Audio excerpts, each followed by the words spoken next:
Welcome and hello, everybody. Thank you for joining us tonight. It is really exciting. Today is the official launch day of Queens in Wonderland. If you're just heard about it now, hopefully you've already heard about it, but it is an anthology full of wonderful LGBTQIA plus stories set in or inspired by Lewis Carroll's Alice's Adventures in Wonderland. My name is... No Bad Books for printing this amazing anthology. Yeah. My name is Molly, and I am joined tonight by some of the wonderful people who made this anthology happen. We're going to start with Theresa. She's the head of No Bad Books, my fellow semi-sage, co-editor of this anthology, and author of Wonderland's Mad Queen. Theresa, say hi to the people. Why, hello to the people. She's a mad genius queen. Oh, see, you guys have figured me out. Yep. She's a Yaz queen. No, that's too much. That's too much. Morgan's excited tonight. We gave her too much sugar. We're also joined here, if you're used to the Semi-Stage channel, a newer face. Chris has joined us before a few times, but we're happy to have her back. She is the other co-editor of this anthology and author of We're All Mad Here. Chris, why don't you say hello to everybody? Hello, everyone. And last but not least, my fellow semi-sage, with her debut published short story. So silly. Alicia in the Wardrobe. Morgan, are you excited? Yay! Although my life should be titled We're All Mad Here, or at least my people in my head. I mean, what a title, Chris. That's phenomenal. I love it. Thank you. I love that. And Molly, thank you for hosting. Yes. Yeah, I get to host today because I don't have a story in this one. Sort of by virtue of the fact that when I was growing up as a child, Alice in Wonderland, both the movies and the book kind of terrified me. So because of that, I mean, let's think about just the titles, Molly. Like, let's just take a minute. We're talking about Mad Queens, everybody being crazy, and girls locked in closets. So... Yeah, there's definitely an undertone here. Maybe it's a four-tone. Who knows? But tonight, we're celebrating this launch, but I need to acknowledge the fact that there are 19 authors in this anthology. Yeah. And not all of them, we couldn't have them all live on Zoom tonight. It just, would have been a little bit of madness. But many of them are here in the chat. They're here live with us. Hello, thank you. Everyone is going to get a shout out. And if you love their stuff, you want to know more about their stories, you want to support them, many of them have one-on-one interviews that Theresa did that are either already up on our channel or will be up in the next few weeks. I've put links down below in the description of this video, so after you watch this, not now, but after you watch this, go ahead and check out their interviews, learn about all of these wonderful authors, their inspirations for their stories, and all of them have a little bit of a reading, so you can dive in to the stories. And hopefully, also, don't forget to get your copy of the anthology. Right. Please. And if one more thing we're going to be doing today, so we're going to have a lot fun things tonight on our launch party, and one of which, if you stay towards the end, Theresa has been very gracious. She's going to give away a free copy of the ebook. So make sure you stay to the end so that you have a chance to get your free copy of the ebook. And if you've already bought a copy or you've been gifted a copy or something like that, and we choose you, just let me know. We'll gift it to somebody else of your choice. So we'll make it work. Don't worry. So you can give it to your significant other or your best friend, your frenemy who you want to rub it in their face that you've been published. Right? And I'm going to be monitoring the chat. I see a lot of action in the chat already. So hello, everybody. So happy to have everybody to be here. So as we're going through things, if you have a question that you want me to ask these lovely authors, just pop it in and I will try to get to it so we can get everybody's questions answered as well. I also want to, I'm monitoring the chat as well on my phone. That's why I keep looking down. Natasha, oh my gosh. So Natasha's trying to get it into a bookstore already. So, Ooh. oh my gosh, thank you so very much. We definitely want to get this book out to as many people as possible. And I wrote this when I did the introduction, but to me, the most powerful part about this story isn't just that the stories are wonderful, it's that they provide hope and safety. I'm tearing up. It's been a rough day, but they provide hope and safety for many who don't have that. So that's really why I feel, oh my God, where are these tears coming from? I feel so passionate about people getting their hands on this book because it's beautiful. Oh, I love that. I love that this book is truly a celebration. It is a celebration, and like I sort of thought of it as kind of like this welcoming hug. Like this kind of like just come on in and just feel like you've come home and like you're surrounded by love. And no matter what you look like or what love looks like to you, it's supportive and warm. So yeah. And if you want to turn that support to the authors in this community, we talk a lot about buying the book, getting the book out there, which is really helpful and that's great. But also don't forget to do things like visit the authors' websites, make sure that you're following them on social media, leave a review. If you get a copy of Wonderland, even if you get a free copy, if you go and leave a review on Goodreads or on Amazon or something like that, that really helps other people find this anthology too. So those are really fast, easy things that you can do to support your authors. Should we get into the fun stuff? I think so. Not that wasn't fun. It was fun, but yeah, we've got more fun. We've got so much fun. So the first thing I want to do is I mentioned there are 19 authors. So Theresa, do you want to give a shout out to the first maybe 4 or 5 authors in the anthology so that we can, make sure everybody knows who is featured in this wonderful anthology? In no particular order, though. Well, it's alphabetical order. It's alphabetical. That was the only way I could do this. Excited. I was like, is it some game? No. And we're going to do every author though, right? Yes. Okay. So in alphabetical order, we have Alicia K. Anderson. We have Katie Arnett. Yay. Yeah, that one's a big deal to Chris and I. So we have Chris Bannor. We have Evan Baughfman, and he has been in every anthology of No Bad Books, and he's a phenomenal writer. He's normally a horror writer, and we were very, very lucky to get a non-ish horror story from him. He tried. He's like, yeah, that's my style. Exactly. And we have Anna Bushi. So that's kind of our first group of shout outs. Hey. Awesome. Round of applause. Old like Girl Scout thing. So, and then if you are in the chat, if you are one of those authors and you are in the chat, make sure, raise your hand, say, hey, that's me, so that we can all celebrate with you. All right, we're going to jump into some of this other stuff. So there's going to be kind of 2 things happening simultaneously. We have a couple discussion questions, which you in the chat are welcome to join in as well. I'll read some of your stuff. But I also have for the chat, there's going to be some trivia for you guys, some Alice in Wonderland trivia. So I'll put it up on the screen. You guys can discuss while we're talking about things. You guys just have options. That's what I'm doing here. So the first trivia question before we move into our discussion question is going to be, what time is the White Rabbit's watch stuck on? Let me put this in. In which version? Ooh, great question. Thank you.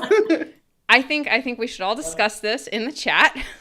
and they can argue about, and you should be able to see this question on the bottom of your screen. So if you're just jumping in here, that's our trivia question at the bottom. Discuss, but we're going to discuss, and chat, if this is more fun for you, you can discuss with us. I want to talk about this cover. It's up on the screen.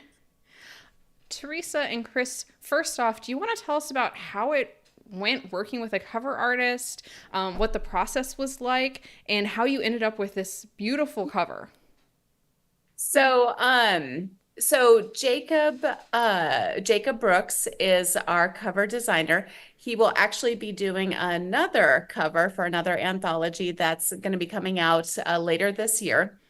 But Jacob likes to work with mood boards. And Pinterest. So Jacob, you work with Pinterest, and you kind of create just feelings and mood, and I like this cover, and I like this image, and I like this font, or this style, or this feeling. And then he put together several different drafts, and this was the one that stuck. I think I love this because the person on the cover, I love the expression. That was my favorite part when he sent these to us, was the expression of this person on the cover. It just speaks so much volume. And we actually had a handful of authors who told us that they submitted because of the cover. So, Morgan and Molly will tell you, we did an event in December, and we were passing out bookmarks, and oh my gosh, Morgan was just like, here, take this bookmark. And, the cover really did make a big difference on that. So there were a couple choices of bookmarks, and so I would go to hand them out. In fact, you've probably seen the short on it, but, I would go to hand them out and get really excited, and people almost always chose the cover. And what was really fun is little ones would choose it too. Mm-hmm. And they were like, I want to be a princess. And it was so cute. The girls would get so excited. Yeah. So it was like really fun to see how it applied to different ages. Because I didn't know, and genders, a lot of people that I didn't expect, right? Like that I maybe had internal bias, and they loved it. They bonded with it. It was really neat. Yeah. Well, and the other thing I loved about it too was the flamingo boa, and then Cheshire around the waist. So Theresa's getting in here, and I want to hear from each of you, but I also want to hear from the chat. What is your favorite detail on this? And I will start to give people a chance. If you zoom in on it, there's like a little macaroon, and then there's like a little bottle on one side. And if you zoom really close into it, the macaroon says "eat me," and on the little bottle it says "drink me." And I just love that little detail. And I want to hear, in the chat, pop in what is your favorite detail, and I'll read some of these out. But Chris, what's your favorite detail on this cover? I think the thing I like about it the most is just the fact that everything's flying. Like, I love just like the movement behind it. Everything's just kind of topsy-turvy in the background, so it doesn't matter like what you're looking at when you look at it. It's all just this like mash of craziness, and I absolutely love that. That really, like, no matter, like, I'll stop and look at it for a second when I'm working on something. I'll be like, oh my gosh, I didn't know this before. And then the next time I turn around, I look at it, like, I see something completely different. I'm like, oh, I didn't, when did that show up? That's what I love most about that cover. Nice. We've got some answers in the chat before we go to you, Morgan. The caterpillar, the mushrooms, the bird is the boa, always the kitty, that the cover has life. Alicia says the splashing tea in the cup that is midair. Someone else says the flowers in the corner. Morgan, what about you? I mean, I think you're just highlighting. Also, you've taken all my answers, but you can double down. It's allowed. So I feel like you've left me in a bit of a precarious situation, because I'd come up with something and then someone would take it. And I was like, and then Molly took the detail of the eat me and drink me. And I was like, dang.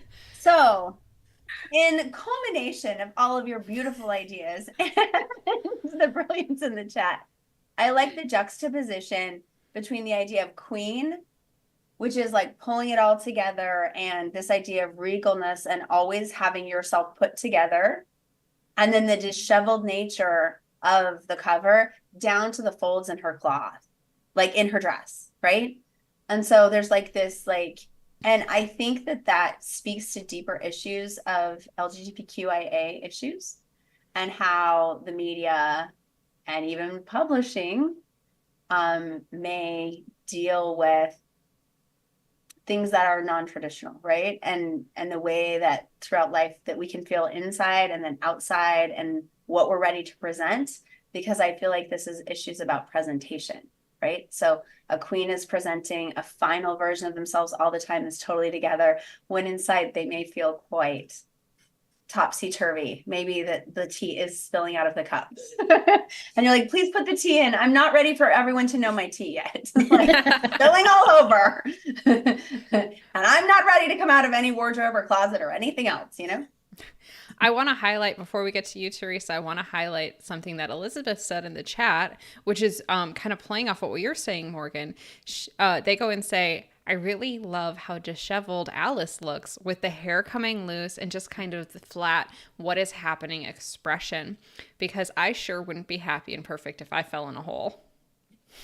Okay, this woman, yeah, she sees me. I like it. Well, especially because of your story. And I don't want to take it away from Molly's agenda, but yeah, because your story really plays your character spends a long time kind of falling down the rabbit and not hole. Being ready to spill any tea or come out of any closets. Right. And Theresa, what's your favorite detail on the cover? I have to go with the boa. I love that so much. And it's such the concept of because it's the Queen of Hearts. She uses the flamingo as her croquet mallet. And of course, she would take that and just twist it around her neck. It's an accessory now. Why wouldn't she? Fabulous is what it is. Because, darling, she's a queen. I think every time you talked about the cover with me, Theresa, you've mentioned the boa. I think every single time. Yeah. I love it. I love the imagination behind that. Mm-hmm. All right. It's so funny how covers play off this, like, don't judge a book by its cover, right? And then how much that has to do with identity. Oh, good point. So, Molly, I feel like it was intentional that you had us talk about the covers at the beginning. And I think that's really brilliant. And if it wasn't, just pretend. Just yeah, I'm brilliant. Thank you. We've told you that so many times. That you recognize my genius. This is what I do today. And funnily enough, so first I'm gonna give the answer to the trivia, set up a new trivia question for people who are doing that, and then we'll move on to our next discussion topic. So my research tells me that the answer for what time is the White Rabbit's watch stuck on was 12:25. Oh, I just thought it was going to be tea time. Did anyone get that right? It could be. I think someone said 12, which was close. Someone said tea time. Somebody said 13:14, which is pretty close. So we got somebody said 11:11, and that's my soulmate. Just saying. Oh, yeah. Hey, I have a question. In golf, it's called tea time, right? Mm-hmm. And then TEE. Was that the question? Yeah, well, no, I was just wondering if it was a play on words, from Lewis Carroll's Genius. Like in croquet, is it called tea time? Great question. If you know the answer, is it called tea time? I was like, were we supposed to get that the whole time? Because I'm just now thinking that might be a thing.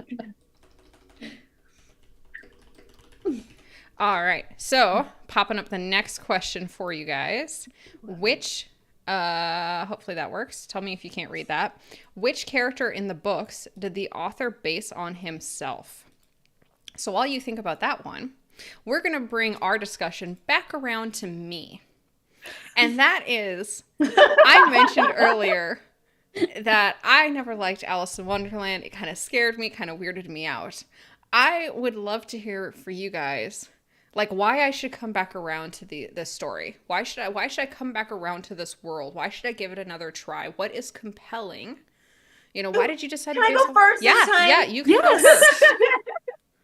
Because it's somebody dealing with existential dread. So when I had the opportunity to listen to this 2 and 3 or 4 times, my husband just kept insisting that it was just madness and quirkiness, and no, it's not. It's an existential crisis. And when you look at all the symbolism, everything is 2 and 3 and 4 layers deep, and everything connects to the literary canon. So even like how a raven is like a writing desk, right? And there's all of these different references. Don't take one of my trivia questions. Yeah. Well, I'm sorry, that's what it's famous for. But it was so interesting going through and like listening to it 2 and 3 times, and the quirks of the characters and the brilliance of the dialogue. And then it's a lot of a critique about its time period done in a quote unquote mad way. But it's references to like, you know, how at the time wigs were making people go mad, of course, because of the type of paint they were putting on the mercury wigs. Yeah, right. And so then of course everyone knows that, but there's like hundreds of them hidden in all different layers throughout the text. And I think when you read it again with an adult brain and then enjoy it for the whimsy and then go back again and look at for like the dialogue style and the use of whimsy, Molly, it's incredible. It's like, it's what Theresa said. It's about hope and holding on when everything around you is going crazy, when everything in your life is disheveled and you don't really have an identity, because even that's in flux because you're getting big and small and big and small and your identity is constantly changing. There's still a reason to keep going. There's still a journey to have. That is very interesting. That's incredible. And I have to say, I have nothing intelligent to say after that. Oh, this is a good, they said seeing the world, there's multiple dimensions. Yeah. Yeah, I just got one. So you'll have to tell us more. But that was mine. Thank you. And we've got some good guesses in the chat for the trivia question. I will say one person is correct. I'll bet it's the mock turtle. Theresa, Chris, anything you add? Why should I go back to this story? This world. Chris, I'll let you go. I don't have a lot of intelligent things to say about this. I didn't read it as a kid. And actually it wasn't until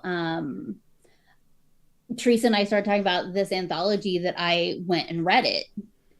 And I was immediately sucked in by it. I mean, there is all the whimsy and that's what stands out the most, but like reading it as an adult, it's just so much different. What you can take away from it is just so much different. So if you haven't read it since you were a kid, go back and see what else you can take from it. Yeah, I agree. I think for me, and Wonderland and Alice holds a really special place in my heart. My poor husband will tell you I have a ton of Alice stuff and Wonderland related stuff. I have a ton of arts and just stuff because I've really loved all the different versions that have played with it. I mean, you've got the most famous one, you've got the Disney version and Tim Burton's version. But you've got a lot of other authors that have really tugged on this idea of falling through a portal. And those of you that know me know I love portal stories because I have yet to fall into a portal, and it's got to happen someday because I'm getting your adventure. I want my adventure before I break a hip. Falling is a real danger. Yes. But to me, this concept of falling into a nonsense world where things don't make sense and that's okay. It's actually celebrated that things don't make sense. Just, I think it really speaks to the dichotomy of our daily lives, because as an editor, I have to make things make sense. That's a big part of what I do as an editor is I look for continuity mistakes, or I look for, no, the character wouldn't do this. This is illogical. And so, conversely, I am drawn to the illogic and the nonsense of Wonderland. It just balances me out. Molly, you have to read some of these quotes in the chat because they're brilliant. There's one that says, the symbols are unconscious and they keep speaking to you over and over again. And I feel like they just gave voice to how I feel in this beautiful, beautiful way. But honestly, I can't see who said it. So you've got to help me with that part. That was Alicia. And I thought it was brilliant. Natasha also recommends that you should go back because you have life experience that will spark different synapses in your brain. Mm-hmm. And they go and say, that's me trying to sound smart. That's you succeeding in sounding smart. Well, and being right also. So Alicia is, I'm going to call her out. She's one of the authors. She's incredible. I keep telling her I want her life. But she actually, and Alicia, I'm so sorry if I don't get this right, but she actually is an expert on mythology and fairy tales and folklore. So she's hardcore studied this stuff. She has a PhD. It's in her title. So she's exceedingly knowledgeable about this. And she's so much fun to talk to. And Alicia, I hope this is okay, and put this in the chat because I don't remember where it came from. You're teaching a class on fairy tale retelling soon. So free advertisement for you. Let us all know. I think this is a great segue, Theresa. Why don't you go and give shout outs to our next batch of authors? Yeah. All right. So next batch of authors, we've got Minerva Cerridwen. And Minerva, a huge cheerleader. She's been all over social media, even though she is in Europe, all over social media today promoting. K.R. Cervantes. She is also what I met her at Comic-Con several years ago, and she's an incredible, incredible author. She's one of our ones that wrote a very clear horror story. Catherine Diaz, LMZ. Oh, Morgan, you were talking about the dialogue in Alice in Wonderland. LMZ's dialogue. Oh my gosh. It's absolutely incredible. And Donna Keeley. Donna Keeley is another one of our authors that has worked with us for a while. So that's the next batch. Exciting. I cannot wait to buy my copy because I'm going to do that today, right when we get done. I'm going to buy a bunch of them and then read this and then give shout outs to you, to everyone when I'm slightly less busy next week. And I want to give, and I'm so sorry, I want to give Catherine a shout out too. Catherine filled up an entire notebook of ideas when she was working on this one. Wow. Yeah. I saw that interview. That was crazy. Right? I love it. I haven't got to watch all the interviews, but I'm going to because I cannot wait to learn from everyone. And I'm really proud of you, Theresa, for doing them. That's my pitch. Some of the interviews are out. Some are yet to come. After this video, don't leave us now, but after this video, make sure to look at the description in here and go click on those author interviews so you can find out more about each of these authors and their process and their individual story. On the trivia question, I do have to celebrate Seeing the World for getting this right. Which character in the books did the author base on himself? It was the dodo. Because this is now we're going down the rabbit hole with this fun story, right? So Lewis Carroll, that is a pen name. He had a different working name. He was a professor of mathematics, actually. But his last name was Dodson, D-O-D, Dodgeson, something like that. I'm super great at trivia. But apparently he had a stutter, and when he would introduce himself, sometimes it would come out as Dodson or something like that, and that became the dodo. So just kind of a fun, interesting fact about him. Here's my second interesting fact as I was Googling things. So apparently the Queen Victoria, really liked Alice in Wonderland and told him that he should go and dedicate the next thing he wrote to her. And unfortunately, the next thing he wrote as a mathematician was a very technical paper about mathematics. That's awesome. he dedicated That is it an to awesome her. bit of trivia. Well, it's a good way not to get your head cut off, so maybe that was planned. But did he dedicate it to Queen Victoria? Yep. Wow, that's If, awesome. extra bonus points for anyone who finds the names of the article, you can put it in the chat for us. Seeing the World went and gave us the real name. It's Charles Dodds. I cannot say this name. Dodgson. Dodgson. I'm the one with a stutter now. So. Ditto no bird. Ditto no bird. The dodo bird. Ditto no bird. So, next trivia question. Oops, sorry. So, many of you might not know, but maybe you do. The character Alice was based on a real-life girl and a daughter of a family friend named Alice Little. What color was her hair? So, chat, you can think about that one. I want to talk to you guys about who is your favorite character in these stories, in this world? And did you feature that character in your story? And what did you want to like bring in from that character? And I'm going to start with Theresa because I think I know the answer is yes, that she did feature. I think she did feature her favorite character. So I want to see, why'd she bring this character into her story? So my character primarily focuses on the Queen of Hearts and the White Queen. And the White Queen is from the chessboard that's in Through the Looking Glass.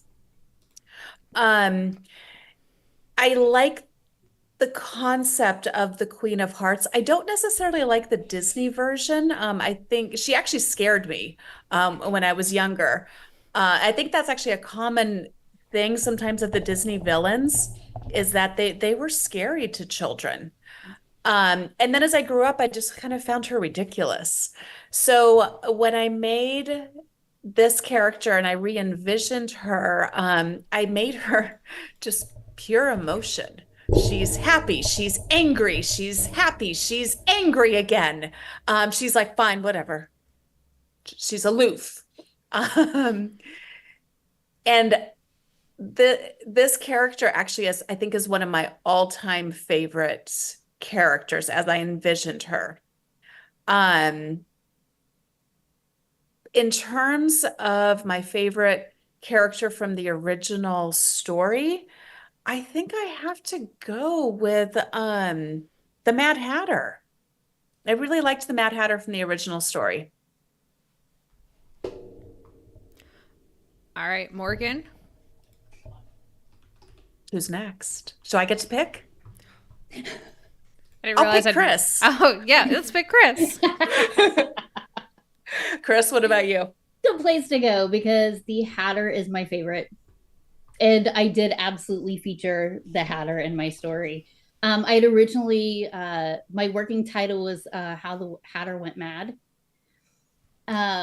which the actual title is, I think, the last line of the story.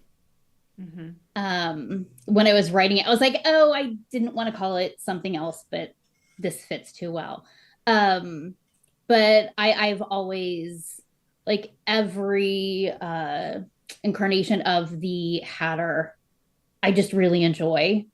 They're just something, I don't know, almost free about the character to me, which I don't know if that makes a lot of sense considering everything in the character and certainly with what I wrote about him.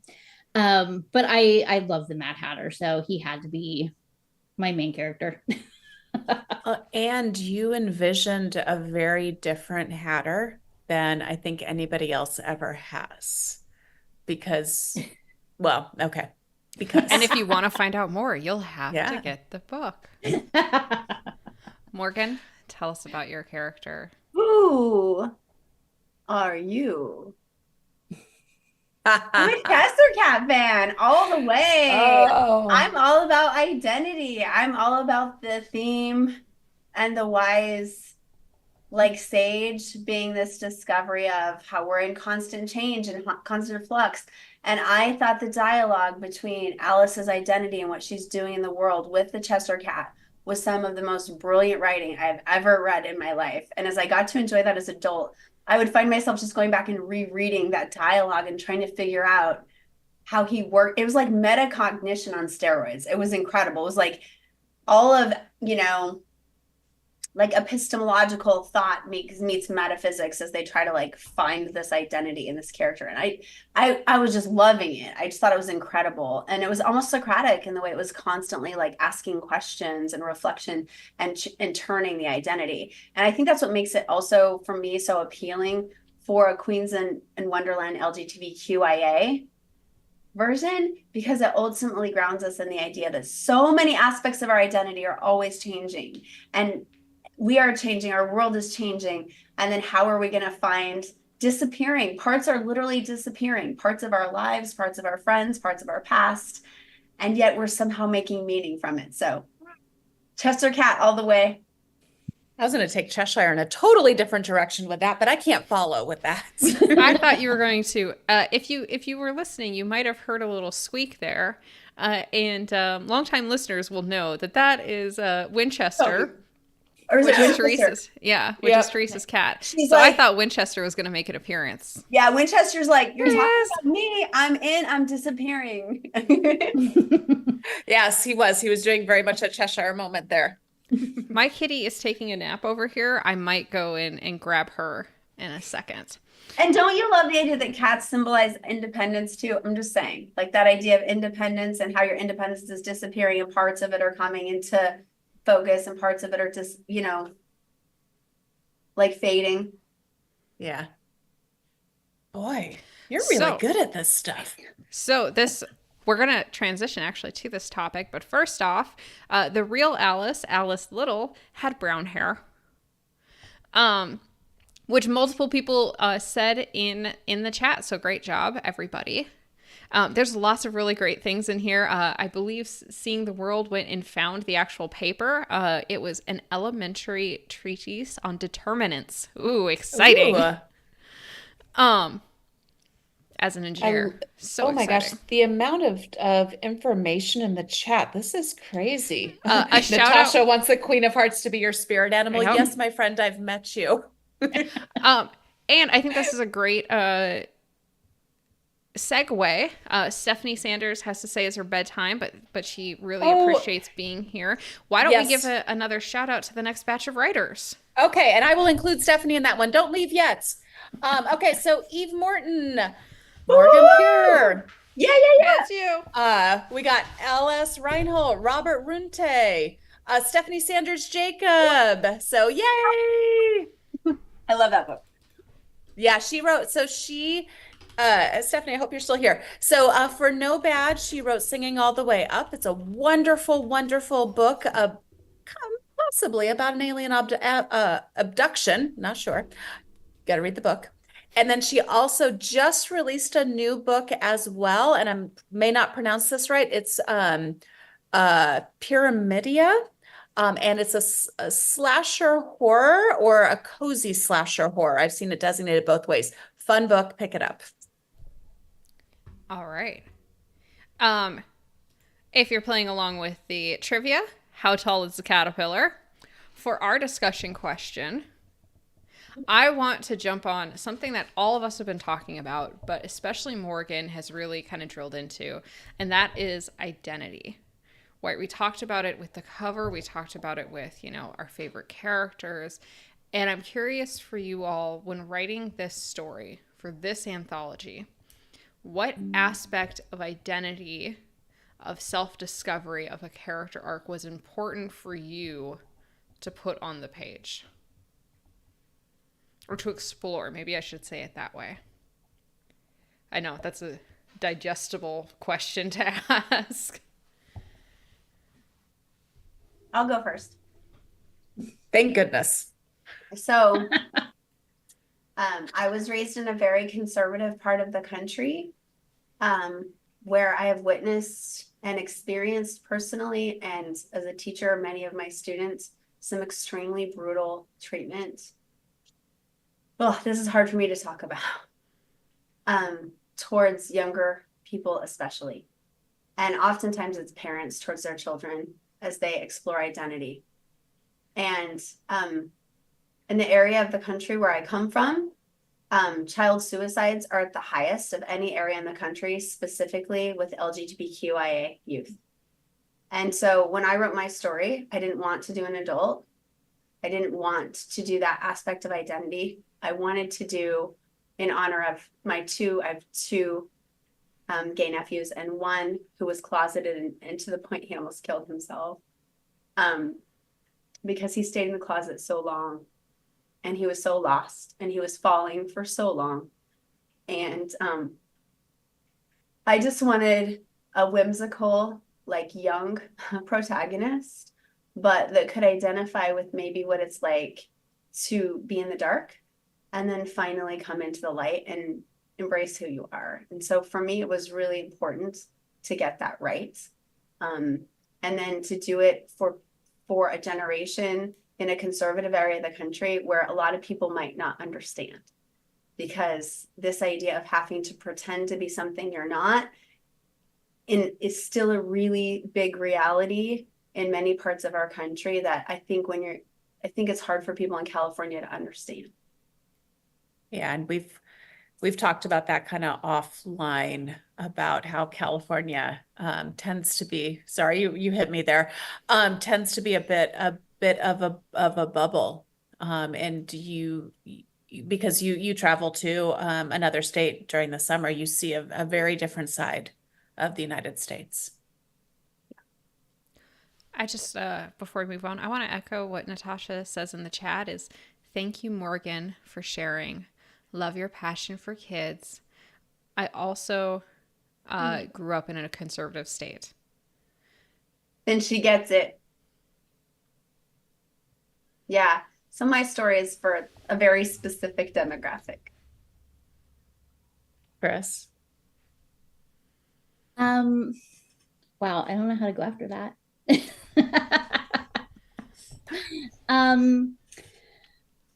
I think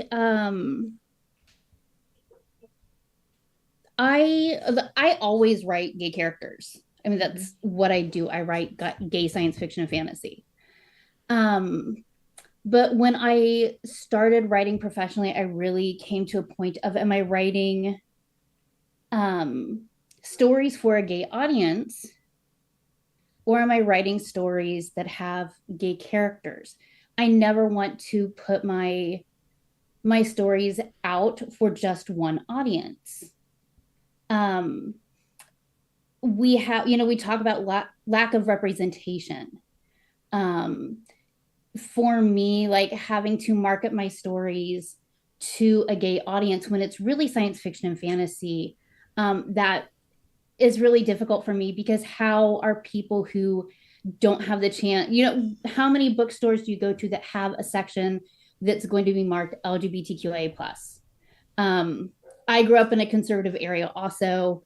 I would never have had that option to read about other people like me as a pansexual female. Like, there's nothing out there I could have read. There's no LGBTQIA+ representation in the books I had access to. And if there had been a section, there would have been issues going to it. There would have been issues coming out of it. People seeing you and having reactions to that. So for me, when I started writing, I try to write science fiction and fantasy, and I just have gay characters. I don't necessarily write on the themes of identity. I just want to show people out there living their lives, because this is just a part. This is just a piece of who I am. It doesn't matter what I'm doing with my partners. It doesn't, that's nobody's business outside of us. If you see me walking down the street holding hand with somebody, if it's not you, or, somebody that you're involved with that shouldn't be holding my hand, then, it's not your concern. Just keep walking. So that's important to me in my writing, is just to have, this is just who you are. And this is a story I want to tell. Molly, will you read the comment in the chat? Because I want to give voice to that, because I think it's so powerful. Rick talks about, I can't read the whole thing, but it says something like, even in liberal states where people have, Yeah, I can read that. yeah. Rick goes and says, even in liberal states where people talk about LGBTQ issues a lot, they don't really explain the identities to kids, so it takes some of us a really long time to figure it out too. Yeah, isn't that powerful? That's so true. And I think by Theresa, a little bit of time here, whatever your identity is, right? It grows and develops with you. And your understanding of it grows and develops in who you are, changes over time. And for me, like reading some of these stories, because I did get to read some of these, it reminded me, and one of the things I loved about it was that who you are and your sense of who you are can change, and that's okay. Mm-hmm. It's okay to learn and change, develop. So I just love that message. Not to steal from You can from your eat me center. and drink me. Wow. Too much sugar. Too much sugar. Next time we go live. Teresa's like, never let her go live again. Oh my gosh, Morgan. But it's the right format. I know.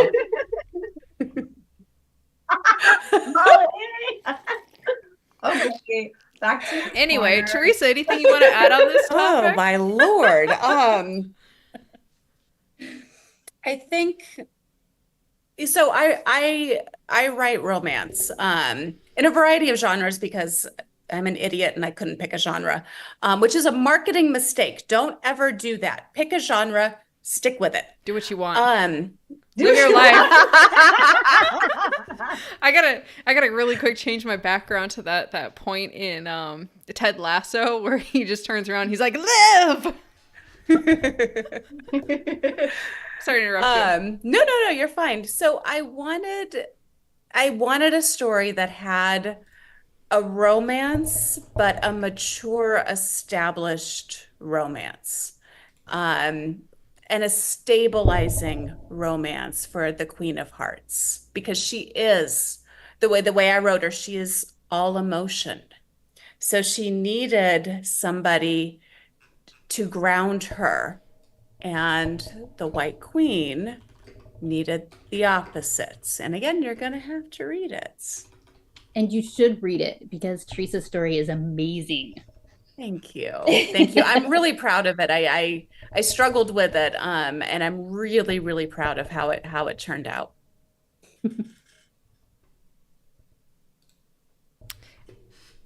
And moving on here, as I'm definitely not just in the background trying to find Ted Lasso pointing at a sign that says "Live." Okay, but they want to know what we're drinking. Oh. Yes, I was gonna About say Alice in Wonderland and Eat Me, before Drink Me. right before we get to that, I would like to say, for those of you following along in the trivia, the caterpillar was noted as 3 inches tall. And right before we get to the drinking thing, Theresa, you want to give us another batch of authors? Like, hold it. Yeah, of course. All right, it's our last 3. We have Christina Tang Bernas. Bernas. I'm so sorry, Bernas. Her story. Oh my gosh, her story is beautiful. It's another one that makes me cry. But it's about Alice and Wendy, and that's the Wendy from Peter Pan. So good. I don't want to grow up. How much wiser are us kids? No, I'm already like, I don't know if I can handle that. Just Oh, it's so that's good. amazing. They all are. Well, but yeah, yes. but that one really is, because if you come back from an adventure, what are you gonna try to do? You're gonna try to find an adventure again. Like how very Bilbo too. Mm-hmm. Yep. So anyway, read that one. It's beautiful. Sian Wheaton, she wrote one of, there's a couple stories about first days at work, and she wrote one. Oh, and by the way, if you get a chance, check out her interview, her reading. Oh my gosh, she is an amazing, amazing reader. And then Paul Wilson and Paul's story, very, very imaginative. A lot of fun. And very joyful, very, very joyful. Yeah, that's awesome. And just for information, caterpillars are bigger in the movie. You are right, Mr. Halvorsen, and so are other things. Oh God, what did my husband say? Nothing doing that again. I'm just teasing Brad. Anyway, I'm gonna take a little control back. She's amazing. Here. So I have to tease Can I mute her mic? Or? He is amazing. He is amazing. Absolutely, he is. Should I trust her cat now? Just disappear. All right. So we're going to turn. You might have noticed Theresa and Chris are drinking something. They're going to talk about what they're drinking here, which is very special. And seeing the world talked about it. And Natasha, we could have a Queens in Wonderland themed cocktail. One kind of already exists. So as they're talking about this and how this came to be, we also mentioned that if you were still around at the end of this launch, we were going to give away a copy of an ebook for free to somebody. So if you're still here, as they're talking about the cocktail, put it in the chat that yes, you are still here. I'm going to set a timer. Give me half a second. I'm going to set a timer here for a couple of minutes where you can put your name in the chat so I know that you're here and you want a copy, and then I'll do a randomizer. So you guys start talking about the cocktail, and I'll take care of this in the background. All right. So I haven't tried it yet. Oh, try it. It's good. So I'll I've been waiting.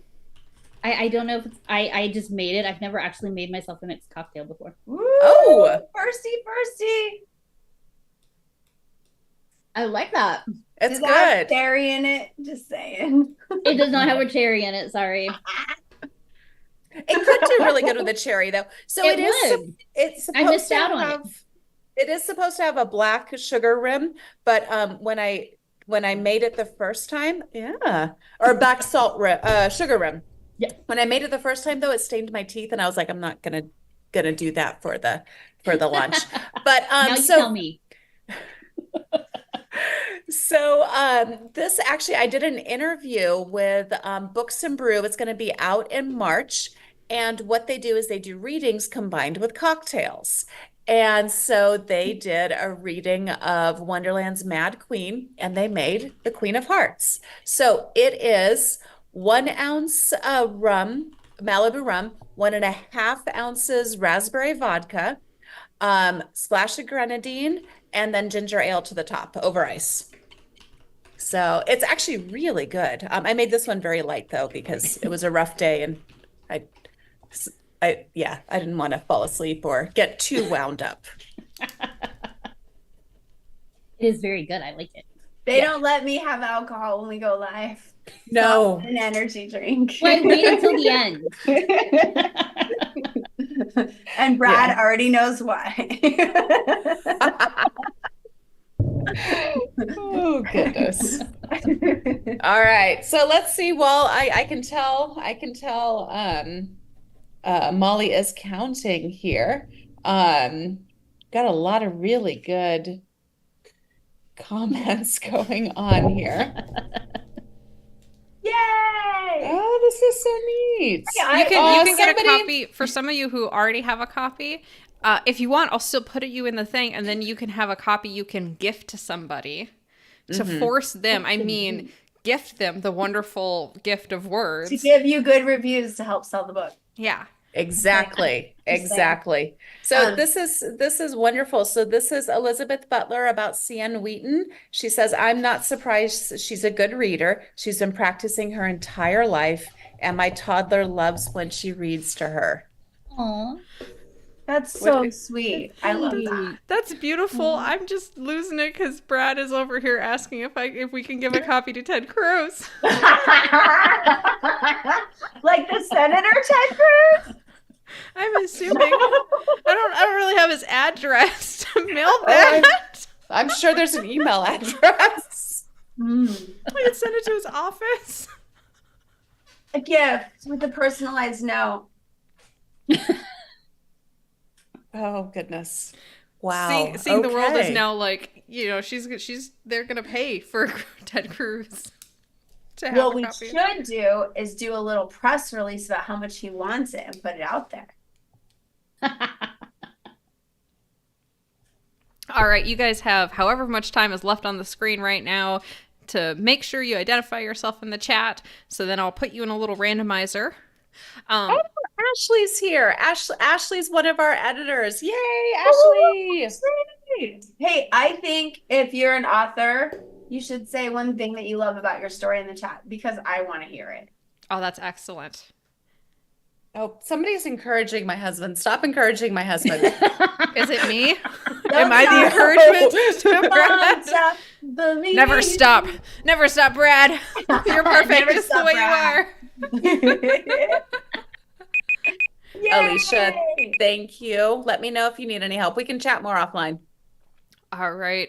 That's roughly if I see some more coming in, I'll get you guys too. I do have a final, trivia question for you guys to pontificate on, which is why is a raven like a writing desk? Oh, that's one of Morgan's favorite lines. And she goes crazy. Morgan goes crazy about that. I do want to call out K.R. Cervantes because her favorite part of her story was her backward speaking in the story.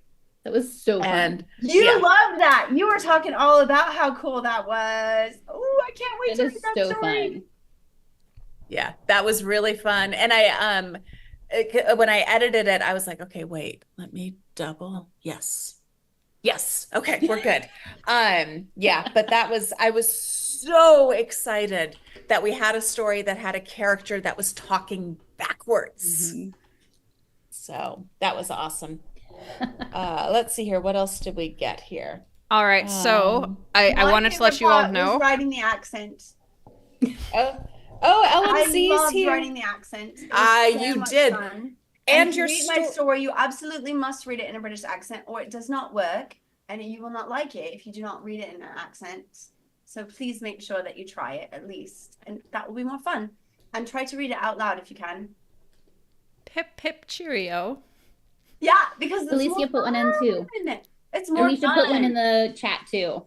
Yep, I see. So Alicia put in the favorite thing about her story was researching the Hunting of the Snark poem. Still Carol canon, but off the beaten path. Yes. Woo, Yes. Yeah. Her story references the Jub bird.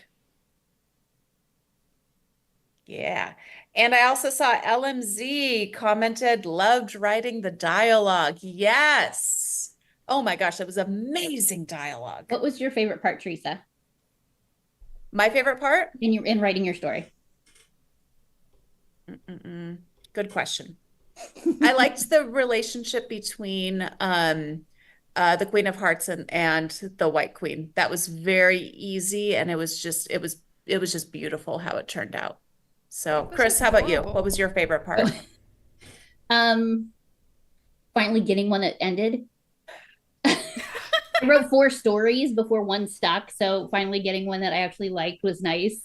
But I think I actually started out trying to write cosmic horror, and I didn't make cosmic horror, but I love how the story kind of blindsided me and went the direction it did. Yeah, and you and I have talked, and Chris's interview will be our last interview, and in that interview we talked about how much when Chris sent it to me, she was like, I think I'm done because it made me cry. And I started reading it and I was like, oh, I could see how this would make somebody cry. And then I got to the ending and I was sobbing. So Texted me. Ringing endorsement. If you want to cry. It's beautiful. Actually, sometimes you have do. the tissues. Yeah. But it really is beautiful. Let's see. Do we got anybody else? I would like to announce who won the ebook. Is that okay? Hey, we gotta make some Yeah. noise. Yes, please. I don't know, drum roll or whatever. So basically, I took all of your names, I put it in a little randomizer. So, congratulations to Ashley. Yay! All right. So Ashley, if you are not already in contact with one of us, you can. Are you sure? Okay. Teresa's going to coordinate with you to get your copy of an ebook to yourself or to someone of your choosing, potentially Ted Cruz. Probably not, but who knows? But thank you so much, Ashley. Thank you to everybody who is here. I have one more thing I wanted to do, but do you guys have any final parting words before we get to our final thing? Thank you all, seriously. Thank you for coming. Thank you for participating. Thank you for submitting your stories. Thank you to everybody on the Facebook group that we've got going that have been putting it on their social medias and telling their friends and family about it. So, Chris, what about you? Yeah, thank you to everybody. I mean, we were blessed to have so many amazing authors to work with. Not just the number of stories that were submitted, but also just the back and forth that happens in editing and having such a great collaborative effort with all of the authors. It was just an amazing experience. So thank you everyone who was a part of this. And thank you guys all for being here and supporting and getting the word out for this anthology. It's close to my heart. So thank you all for being part of this. On behalf of the authors, I want to say thank you for embracing the madness to Chris and especially to Theresa, because Theresa puts in a lot of her own money, time, energy. She goes above and beyond because she truly believed in every one of these stories. And she backed us, even like I never have confidence in myself.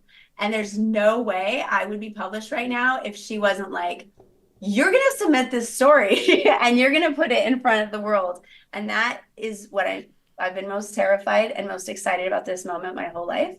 And it wouldn't have happened if she wouldn't have just said, yeah, everything's chaotic. Yeah, everything's mad. It's not going to be what you want it to be, but we're going to embrace it because we're queens and we're in a wonderland. Hell yeah.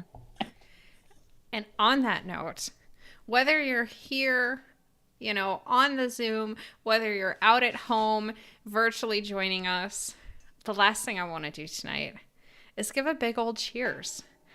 A big old congratulations. So many of you out there, whether you're, especially the authors, the people who read for the authors, gave feedback, the editors, the cover artists, all of those kind of things, or all of those people put in so much hard work, so much love, so much creativity. Cheers to you. Yay! Cheers. Congratulations. Great job. It is lovely. Now let's get some good reviews out there. Heck yeah. And also thank you to Molly, who said, I have this wonderful idea, just show up and I'll take care of all of it. And then I did it. Yeah, it was incredible. This is so fun. Thank you. All right. Love everybody. We're going to sign off now. Cheers. Bye. Thank you.